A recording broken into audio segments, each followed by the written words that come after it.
Assalamualaikum warahmatullahi wabarakatuh. Alhamdulillahirabbil alamin. Wassalatu wassalamu ala Rasulillah wa ala alihi washabbihi wa wala amma ba'du.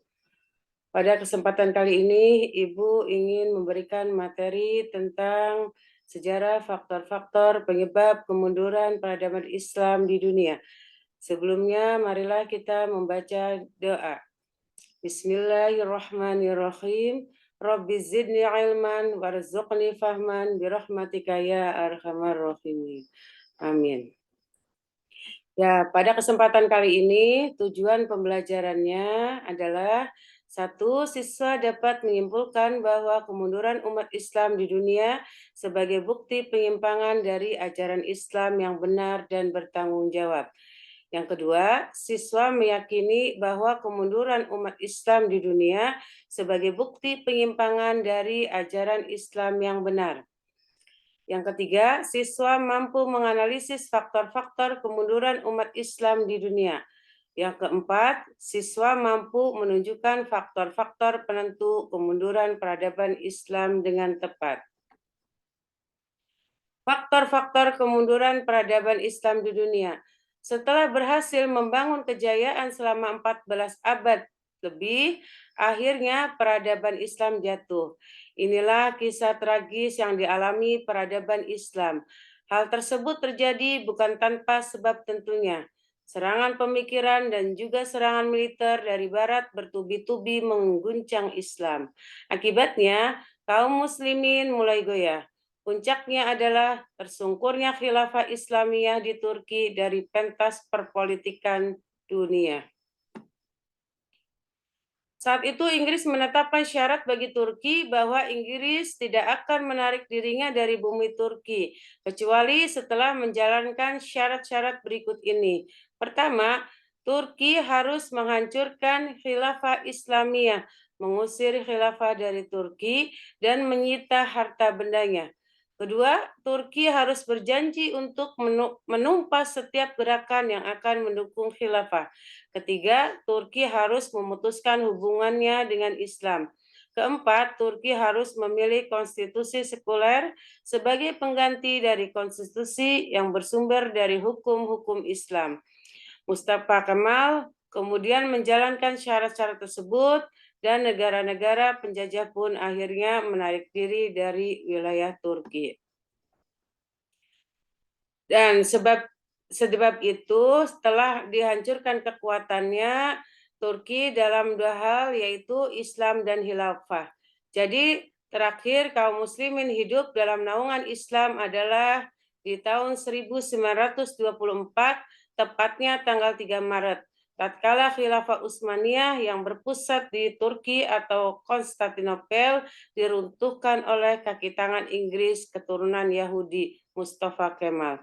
Nah, dialah yang mengeluarkan perintah untuk mengusir Khalifah Abdul Majid bin Abdul Aziz, khilafah pemimpin terakhir kaum muslimin ke Swiss, dengan berbekal koper, berpakaian, dan sedikit uang.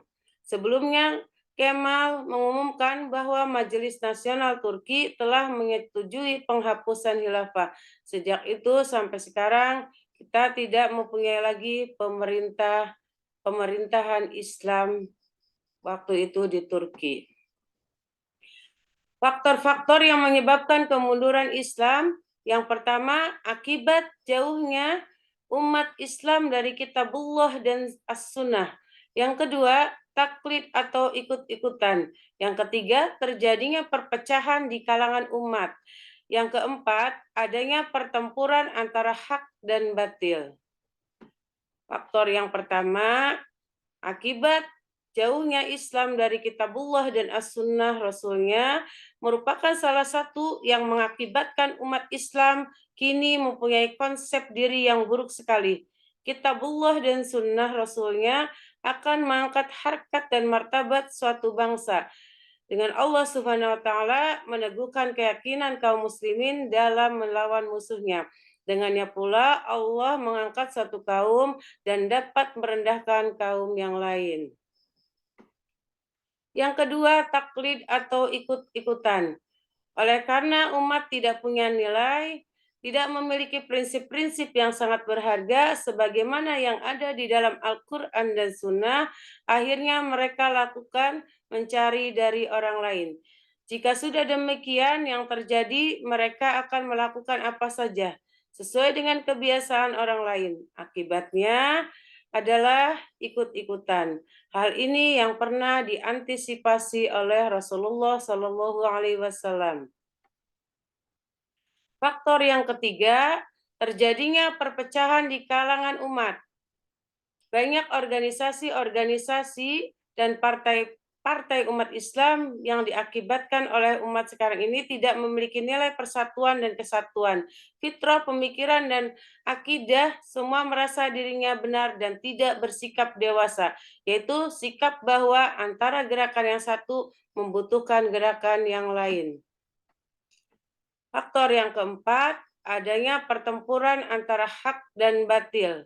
Salah satu pelajaran berharga bagi umat Islam adalah perang salib yang menggunakan berbagai dimensi pertempuran, yaitu politik, ekonomi, dan perang di tataran keagamaan.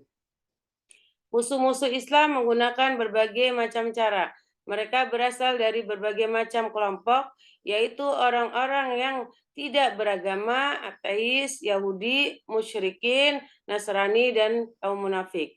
Imam Syafi'i dalam tafsir Ibnu Katsir di akhir surat Al-Kafirun menyatakan, apapun jenisnya kekufuran itu merupakan satu pokok ajaran. Mereka bersatu padu untuk membangun satu kesepakatan dan konspirasi dengan menggunakan berbagai macam sarana. Akan tetapi Allah Subhanahu wa taala akan menyempurnakan cahayanya walaupun orang-orang kafir tidak senang. Ya, seperti yang terdapat pada Quran surat As-Saff ayat 8 berikut ini. A'udzu billahi minasyaitonir rajim. Bismillahirrahmanirrahim. Yuriduna litutfi'u nurallahi biafwahihim wallahu mutimmu nurihi walau karihal kafirun. Shadaqallahul azim, yang artinya mereka ingin memadamkan cahaya Allah dengan mulut ucapan-ucapan mereka dan Allah tetap menyempurnakan cahayanya meskipun orang kafir benci. Quran surat As-Saff ayat 8. Mendeskripsikan faktor-faktor kemajuan dan kemunduran peradaban Islam di dunia. 14 abad yang lalu Allah Subhanahu wa taala mengutus Nabi Muhammad SAW sebagai uswatun hasanah bagi umat manusia. Beliau mendapat amanah dari Allah Subhanahu wa taala untuk memimpin dan membimbing umat manusia ke jalan yang diridhoi oleh Allah Subhanahu wa taala.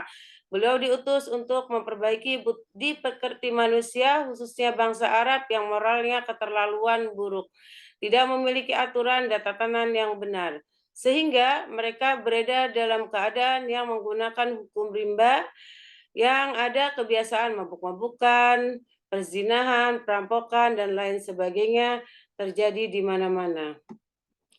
Kesimpulannya, kemunduran kemajuan yang telah berabad-abad lamanya dibangun runtuh begitu mudahnya disebabkan oleh para pemimpin yang tidak bertanggung jawab, serta disebabkan oleh faktor internal dan eksternal.